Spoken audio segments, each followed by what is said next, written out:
সূরা আন-নিসা আয়াত 2। মহান আল্লাহ তাআলা কি বলেছেন আমরা সকলে অন্তত একবার হলেও পড়ি।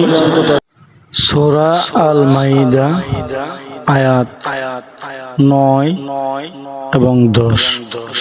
এই আয়াতে মহান আল্লাহ তাআলা কি বলেছেন আমরা সকলে অন্তত একবার হলেও পড়ি।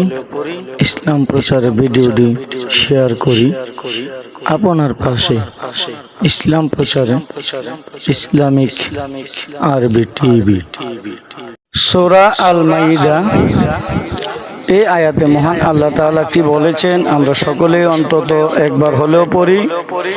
ইসলাম প্রচারে অন্য বন্ধুদের সাথে শেয়ার করি।